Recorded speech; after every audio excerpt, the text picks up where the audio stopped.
Tunaposafiri pamoja leo katika safari hii ya hekima, sasa tunafika kwenye Zaburi 140. Sasa Zaburi hii ya Daudi iliandikwa wakati wa siku ambazo alikuwa akikimbia kwa ajili ya maisha yake kutoka kwa mfalme Sauli, na hiyo iko akilini mwa Daudi anapoandika hapa katika mstari wa kwanza, niponye Bwana kutoka kwa watu waovu, nihifadhi kutoka kwa watu wenye jeuri wanaopanga mambo maovu mioyoni mwao na kuchochea vita daima.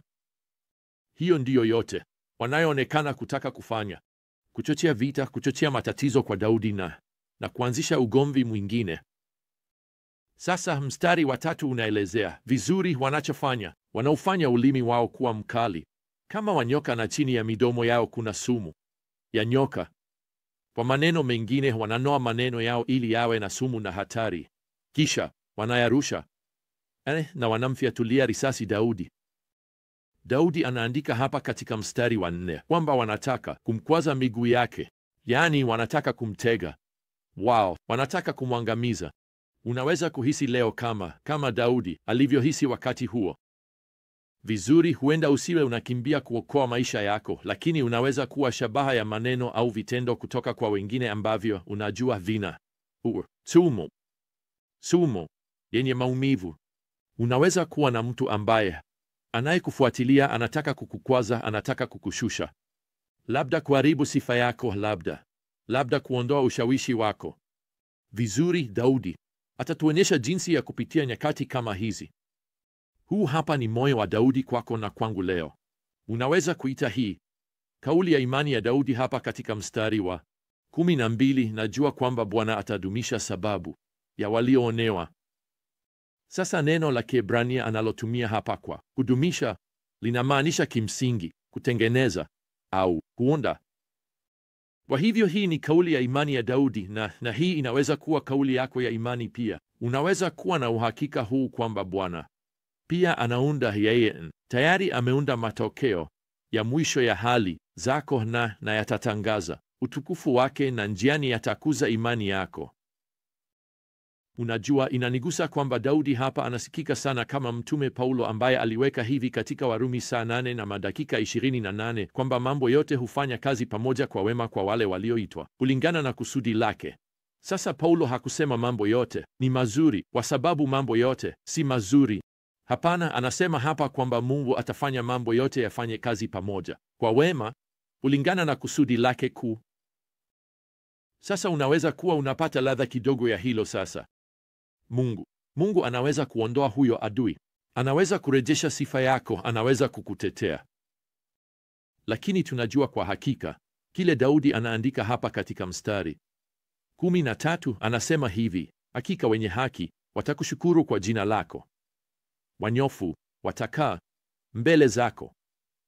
Kwa hivyo Daudi anatazamia siku hiyo ambapo Mungu atafanya kila kitu kiwe sawa, na kwa kweli naamini anatazamia siku hiyo kama wewe na mimi tunavyofanya tunapoona jinsi kila kitu kilivyofanya kazi pamoja kwa wema wetu wakati Mungu anafanya kila kitu kiwe sawa.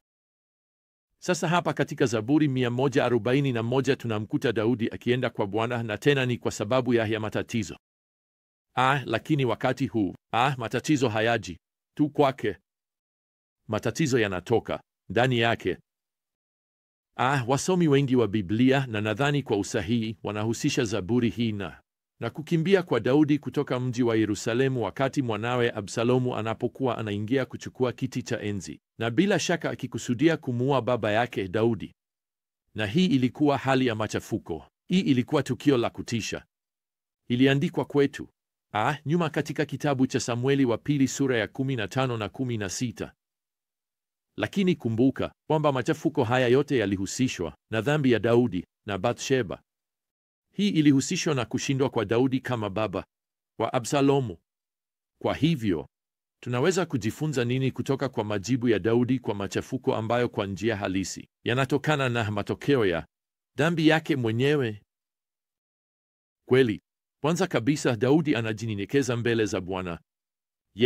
Yeye anaalika uwajibikaji kutoka kwa watu wa kiungu.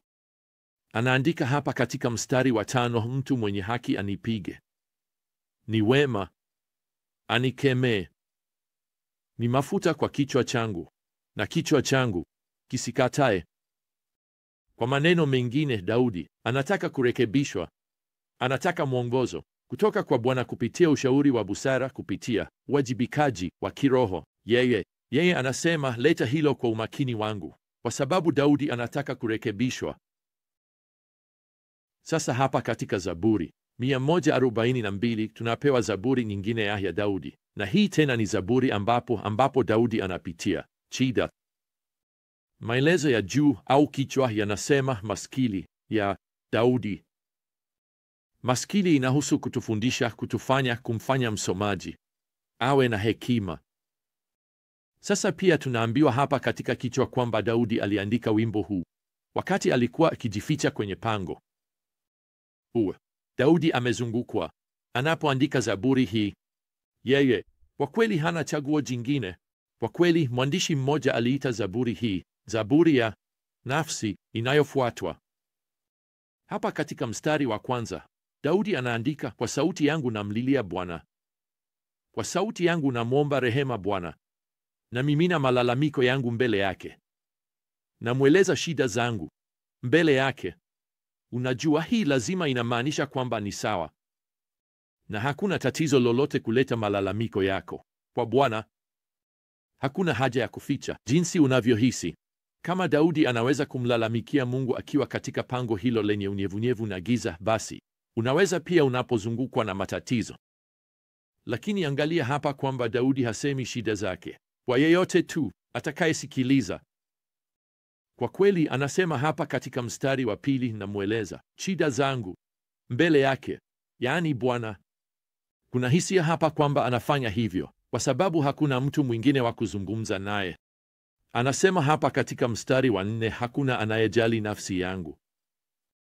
Najiuliza kama umewahi kuhisi hivyo. Labda unahisi hivyo leo. Wewe ni dhaifu, una matatizo, umejaa malalamiko, umezungukwa na ugumu, na kisha juu ya yote hayo inaonekana kama hakuna mtu huko nje anayekujali wewe au nafsi yako. Sasa wimbo huu hapa ndio ningependa kuufikiria katika ufunguo mdogo. Ni huzuni, ni upweke, na kwa kweli hiyo inaweza kuwa hali halisi kwa muumini. Wimbo wa David katika ufunguo mdogo unapatikana katika neno la Mungu lililoongozwa. Usipuuze ukweli huo. Sasa sijui ni kwa muda gani David alikaa kwenye pango hilo akiimba katika ufunguo mdogo. Sijui ni kwa muda gani alikuwa humo, lakini najua hili, anabadilika kuwa ufunguo mkubwa. Sasa anaimba juu ya imani yake kwa Bwana. Mstari wa 5, wewe Bwana ni kimbilio langu, sehemu yangu katika nchi ya walio hai. Umehangaika, ndiyo, lakini hapa ndipo mwamba ambao David aliyehangaika anachagua kusimama. Na ngoja nikwambie kitu mpendwa, kama David, usiogope kamwe kupeleka siku zako mbaya zaidi kwa Bwana. David hakika alifanya hivyo. David alijua jinsi ya kulia. David hata alijua jinsi ya kulalamika. Kwa hivyo endelea na umwambie Bwana jinsi unavyohisi.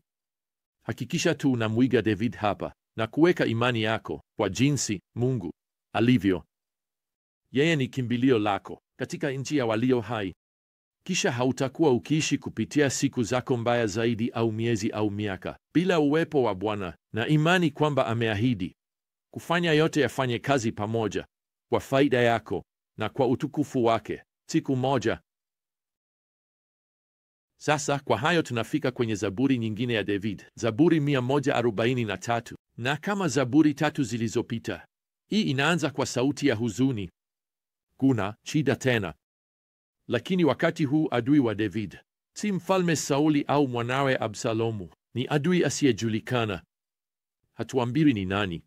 Sasa sijui kuhusu wewe, lakini inanitia moyo kujua kwamba David alikuwa na zaidi ya maadui wawili. Naam, David anakabiliana na mwingine, na huyu hata hajatajwa jina.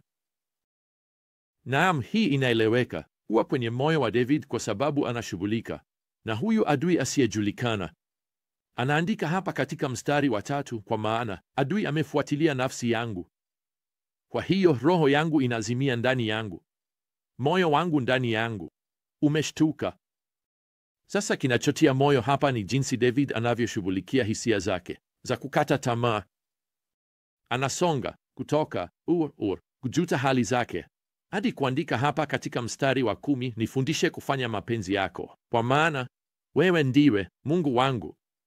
Kwa maneno mengine, sitaki uzoefu huu mgumu upotee. Sitaki kuteseka kwangu kupotee. Bwana, utumie kunifundisha kufanya mapenzi yako. Kwa hivyo, kwa hilo David kwa ufanisi anaacha kujitazama kwenye kioo na anageuza mawazo yake kutoka kile anachotaka hadi kile Mungu anataka, ambayo ni ukumbusho mzuri, sivyo? Je, umewahi kufikiria kwamba labda hupati jibu kwa maombi yako kwa sababu yote yanahusu kile unachotaka maishani? Kile unachotaka kupokea kutoka kwa Mungu maishani. Sawa, kuwa makini kufuata mfano wa David hapa. Sikiliza jinsi anavyomaliza Zaburi hii hapa kwenye mstari wa 11: kwa ajili ya jina lako, e Bwana, hifadhi maisha yangu. Katika haki yako toa nafsi yangu kutoka kwenye shida, kwa maana mimi ni mtumishi wako. Mfano mzuri kiasi gani hii ni! Kwa njia, wapendwa, hii ndiyo jinsi unavyompa Mungu machozi yako.